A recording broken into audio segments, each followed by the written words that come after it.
Hey guys, welcome back to Chatty Cathy and Crew. So today's show, our crew member is gonna be my homie, longtime friend, Emmy Award winner. Psych, I'm joking, but hey, we can get there. My homie Taki.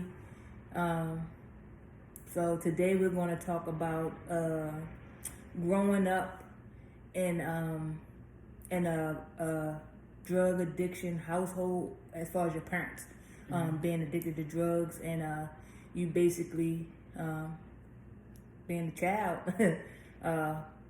while it all happening. So we're gonna start off. So Taki, are you the oldest or the youngest? I'm the oldest. Right. Okay. So as myself, I'm the oldest.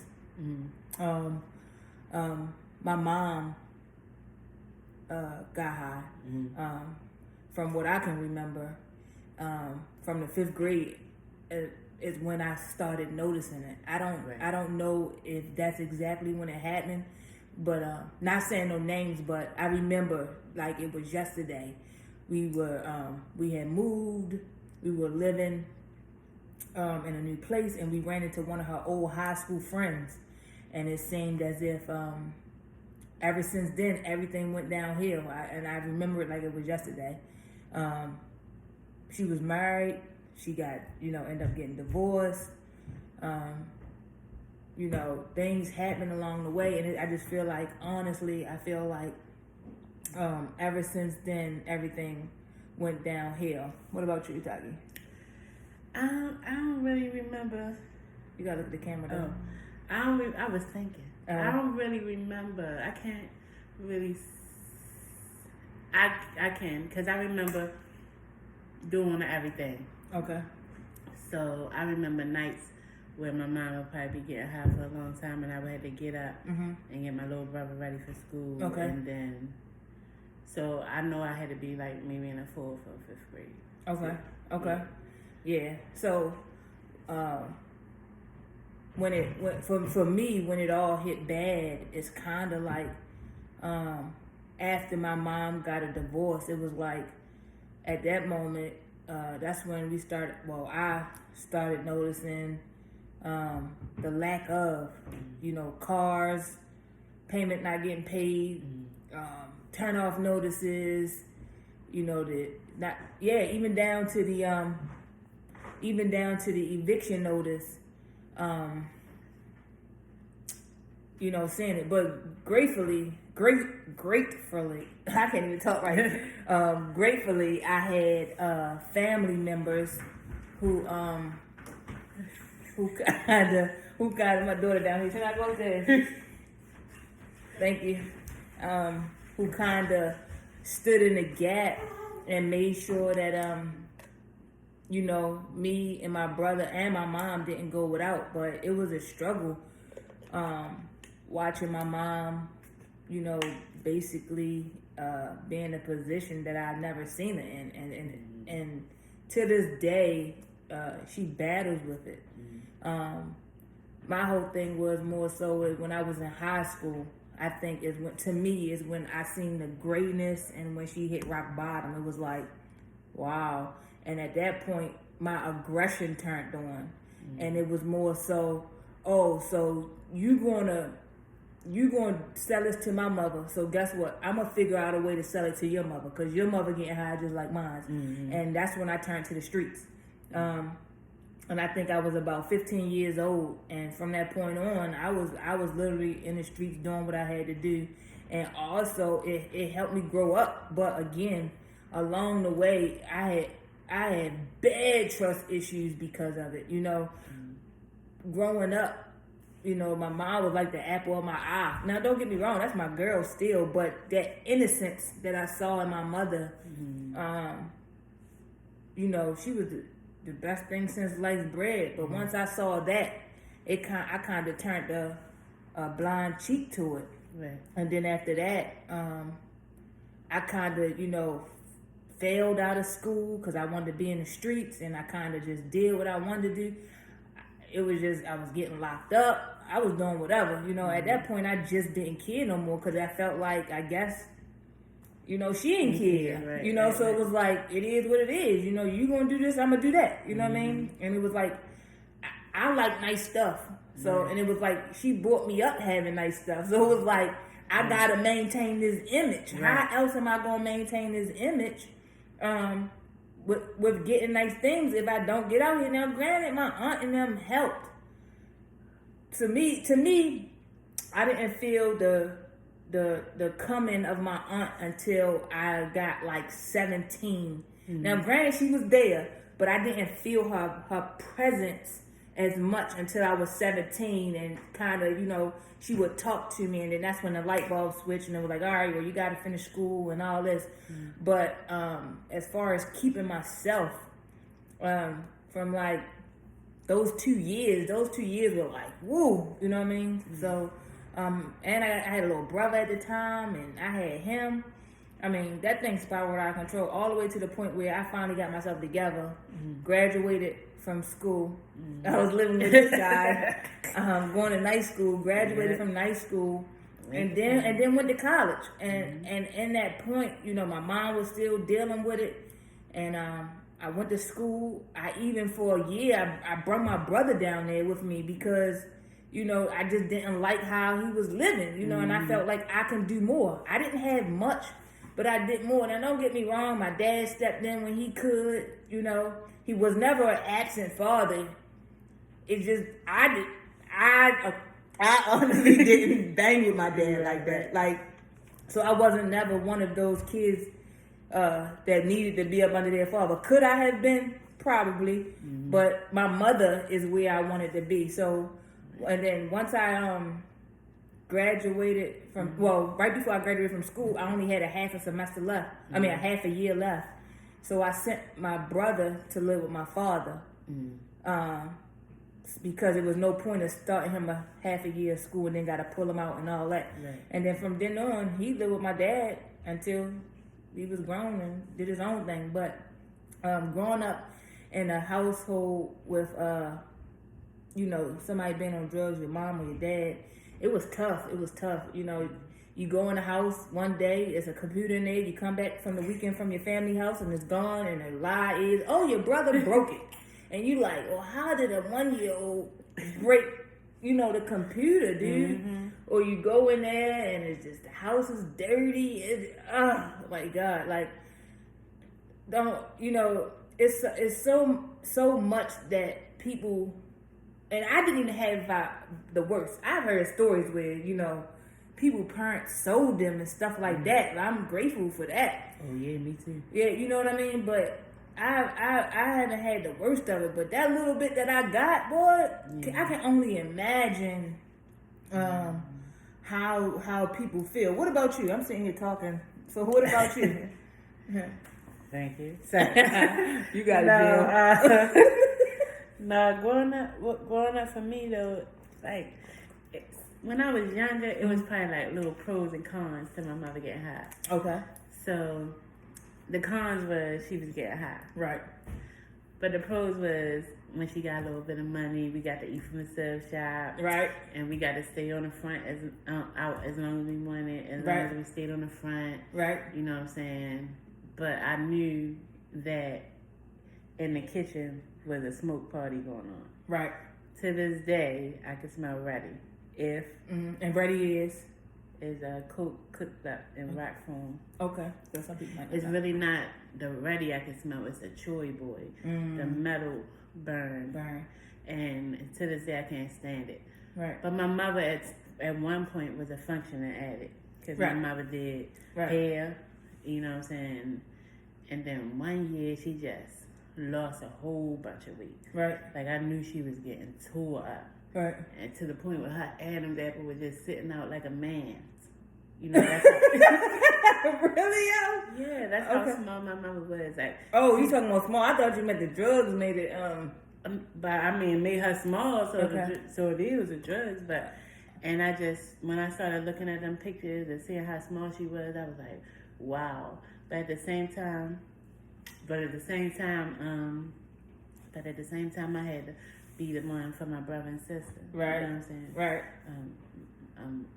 My brother came along, and my mother was she was getting high then too, now that I think about it. Okay. Because when my brother came along, she was getting high, but when my little sister came along, she was really getting high. Okay. You know what I'm saying? Like, to the point where I was crying. Right. Like, please, Lord, let my sister come in here healthy. Oh, okay. You know what I'm saying? Right. Because I didn't know. We didn't know. Right. I knew, but nobody else really knew. Right. So, but even growing up like that, like sometimes I feel mad at my sister and brother because I feel like they got the good part of my mother. Okay. And I ain't get the good part. Okay, because she kind of got herself together once they started getting older. Yeah, right. And see, for me, it's the opposite. Like, I got the good part, and my brother and sister don't know my mother like that. Right. And like my mother always say, she owes them so much, and I'd be like, Mom, you don't. That's what they know you as. I don't know you as that person. Right, you get what I'm right. saying? So I feel like you owe me more than you owe them. Like Right. get back together so they can enjoy what I enjoy. Right. You and know, then y'all can enjoy it together. Right. You But know go what I'm ahead. saying? But yeah, so it was a struggle. I held a lot of resentment towards my mother. The camera right there. Oh, I held a lot of resentment towards my mother. I still do too sometimes to this day because I feel like, damn, get your shit together. Right. Everybody what I'm want their parent to get themselves together. Like, there's enough stuff out here. It is. You know what I'm saying? So you gonna be that selfish Right. to still go out there and dibble and dab, Right. knowing people dying from this stuff. Woo. Right. You gonna be that. You got grandkids and everything. You know what I'm saying? Right. You gonna be that selfish to all of us to go out there and do something that's just gonna make you feel good for one little 5 minutes. And if you smoke ready, you gonna keep chasing it. Right. So that's funny. So yeah. So let's go off from that right there. The part that you said is she gonna be selfish. She's gonna be selfish to y'all, right? But again, what about her? So are y'all being selfish because y'all trying to make rules for her life? Do you get what I'm saying? Like, for me, right? Like, granted, my mother had a time where she got clean, and she say she clean now or whatever. So she, she had a time where she got clean, and then she lost it again, right? But my thing is, like, I try to tell my brother, from more so than anything, like, I tell him, like, dude, like, stop being upset that your mother gets high, because I feel like when you call her, she there, right? You know what I mean? If you need something, if she got it, because again, she's a functioning addict. Right. She works, make good goddamn money. Don't go get my mother, but she, you know what I mean? Right. You know what I mean? But if you need something, she's there. Right. You know what I mean? Right. If you need to talk to somebody, she's there. I love calling my mother and just talking to her and just. She's the only person that I know I can go to without judgment. You know what I mean? Right. Now, again, I'm saying she get high and all that, but she got this piece of her, you know, that, geez, if she wasn't there. And for the life of me, that's probably why I want her to get clean, stay clean, and remain clean because of that piece. Right. You know what I mean? And that's the part, you know, where I say I don't want to be selfish, you know, because when I talk to my mom and she tells me that, you know, she gets high for her own personal reasons, or, you know, we don't know what she's been through. I don't. You know what I mean? I don't know what she's been through. You get what I'm saying? Right. But I've known what she's taken me through because of it. Right. You get what I'm saying? Right. And again, I don't want no apology from my mother because that's her life. You get what I'm saying? Like, so many people are looking for an apology from the adult that, you know, did something that kind of screwed their life up. I don't want the apology. The only apology my mother can give to me is getting clean and staying clean. But I don't expect it, because when expectation leads to disappointment all the time. You get what I'm saying? And so for me, you know, I think I get a little frustrated more so when I see people that she used to get high with out there making a killing. Like, they driving buses, they got their house, they got cars, they got this, they got that. And I'm like, Mom, like, come on, like, what is it? You know what I mean? And then they so intelligent. And yes, man, and she a bomb at her job, yo. Right. You know what I mean? She's supervising all. You got all this potential, baby. You know what I mean? And just be like, jeez. And that go for anybody. You understand what I'm saying? Parents don't understand the weight that they put on their children when they get high. Like, they don't understand it, again, because they're doing it for themselves. But they don't understand the weight. That's a weight, man. Yeah, because they make us become parents, especially the old ones. Right. They make you step up. But I didn't mind it. I love my little brother. That's my I do too, but I had a sister and a damn brother. I got a sister and a brother too, and gratefully, here we go again. My little sister went to stay with her grandmother, which was probably one of the best things that could have happened for her in that time. You get what I'm saying? But again, it just, I don't know, yo. It's just, I just feel like a lot of kids don't have an outlet. Like, we sitting here and we talk about it, and we talk about it often amongst ourselves. Right, you get what I'm saying? And it's just like, you won't understand it until you've been in it. You know what I mean? That's like, I can't tell you how to heal from what you're going through, and you can't tell me how to heal, because you might have came home and your computer was still there. When I got home, my computer was gone. Right. And this when AOL dial-up was happening. I was on the chat line. I wanted my computer. You know what I mean? I wanted that. You know what I mean? And then certain things, like I had a Game Gear, and I would leave and go to my aunt's house for the weekend, come back, and I don't know, where is that? All right, you know. Yeah, my mom went. It's just you know, it's stuff like that, and then you know, other things like, like my little sister, father, Lord, I ain't even getting there, but you know, when they in them relationships and all that, it's just a lot, and they don't understand, dude. And they're becoming a gypsy. I was a gypsy. My mother moved a lot. Oh yeah, I was around the block a few times too. Yeah, she ain't never paid the goddamn rent. Yo, I'm telling you, dude. I'm telling you, my aunt and them jumped in a lot to save us from having to be a gypsy. Right. Now, I probably was what's the other one? I don't know, but a person that's almost about to get put out. A person that's almost about to get put out, but don't, because somebody come and save the day. You know what I mean? Yes. Like the damn man knocking on the door, and like, here go the rent, here go the money. The lifesavers. The lifesavers, right? So my aunt did that a lot. And I'm grateful for that too, but I don't know, yo.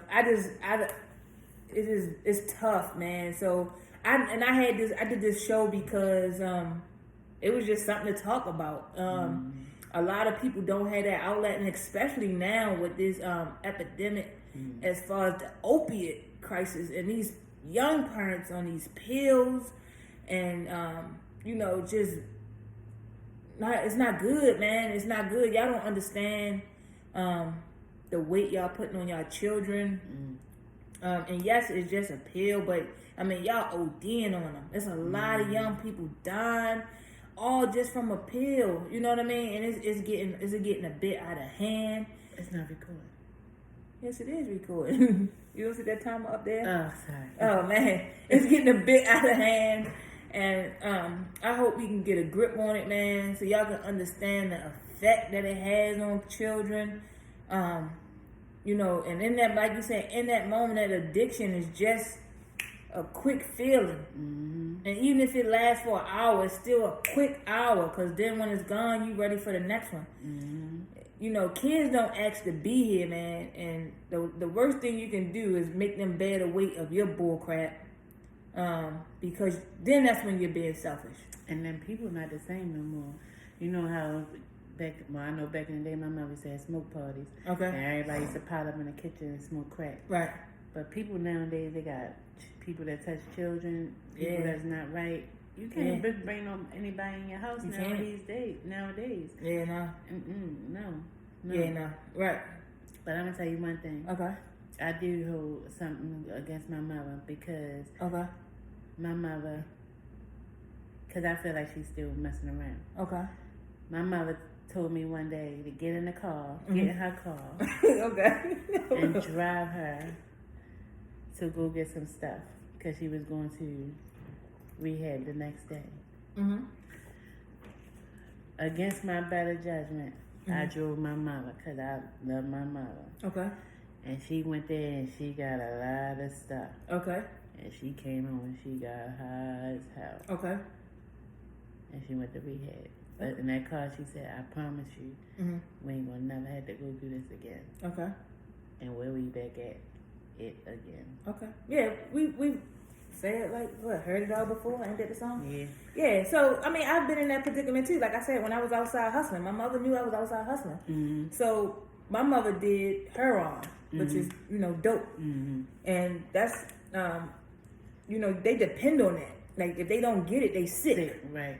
So, it was times when my mother would come around the corner and be like, I need something because I'm sick. And I would give it to her.